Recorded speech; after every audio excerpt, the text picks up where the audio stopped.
আসসালামু আলাইকুম। আশা করছি তোমরা ভালো আছো এবং সুস্থ আছো। ইয়াসিন ভাইয়া তোমাদের সাথে আজকে যে বিষয়টা নিয়ে আলোচনা করবে সেটা হচ্ছে তোমাদের জিএসটি এক্সামের রেজাল্ট অলরেডি পাবলিশড। তো তোমাদের জন্য যে পাবলিশড হলো, তোমরা দেখেছো যে প্রথম হয়েছে 77 দশমিক সামথিং পেয়েছে এবং ময়মনসিংহের ছিল।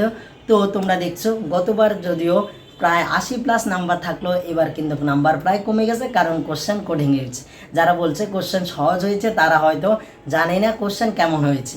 তো তোমরা অনেকের রেজাল্ট দেখতে পাচ্ছ, অনেকের রেজাল্ট দেখতে পাচ্ছ না, এবং তোমরা কিন্তু রাত 12টার পরেই রেজাল্টটা দেখতে পাবে। আমি যেটা নিয়ে আলোচনা করব, তোমাদের সিরিয়াল কতটুকু পর্যন্ত টানতে পারে জিএসটি, এবং তোমাদেরকে আমি যে ভিডিওগুলো দিব সামনে সেটা হচ্ছে তোমাদের জিএসটিতে কীভাবে তুমি অ্যাপ্লাই করবে, সাবজেক্টগুলো কীভাবে সুন্দর করে সাজাইতে পারো, সেগুলো নিয়ে তোমাদেরকে ইয়াসিন ভাইয়া সুন্দর করে ভিডিও রাখবে।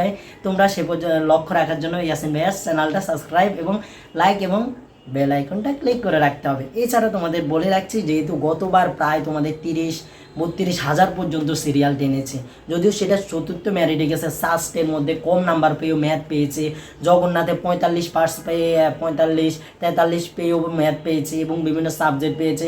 সাস্টে বললাম না 42 দশমিক কত পেয়েও সাবজেক্ট পেয়েছে। যেহেতু এবার নাম্বার কম, তোমরা যা অনেকে যদিও সেগুলো পেয়েছে সর্বশেষ ধাপে অর্থাৎ চতুর্থ ধাপে তারা চান্স পেয়েছে, তবুও তো চান্স তো পেয়েছে যে ধাপে হোক।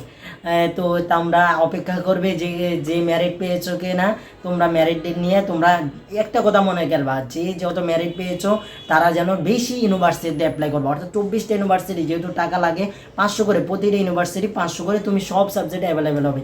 তুমি যদি নাম্বার কম হয়ে থাকে, তোমার একটাই মেন টার্গেট রাখতে হবে, তুমি সব সাবজেক্টে সব ইউনিভার্সিটিতে তোমার অ্যাপ্লাই করতে হবে যদি তুমি কোনো ইউনিভার্সিটিতে ভর্তি হতে ইচ্ছা থাকে। তো তোমার মেন টার্গেট হচ্ছে তুমি সবগুলাতে দেওয়া, তোমার নাম্বার যতটুকু আসছে। আর যারা নাম্বারটা দেখতে পাচ্ছ না তারা রাত 12টার পরে অবশ্যই দেখতে পাবে ইনশাল্লাহ। আর ইয়াসিন ভাইয়ের সাথে তো থাকবে এবং সব সময় সব সমস্যার সমাধান ইনশাল্লাহ দেওয়ার চেষ্টা করব। আমার জন্য দোয়া করবে এবং তোমাদের জন্য আস্তে আস্তে এই জিএসটি নিয়ে তোমাদের সব সমস্যার সমাধান করার চেষ্টা করব। তো ভালো থাকো, সুস্থ থাকো, মন খারাপ করে লাভ নেই।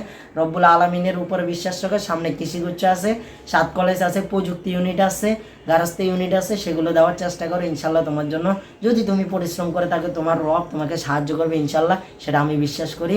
তো ভালো থাকো, সুস্থ থাকো, আল্লাহ হাফেজ, আসসালামু আলাইকুম।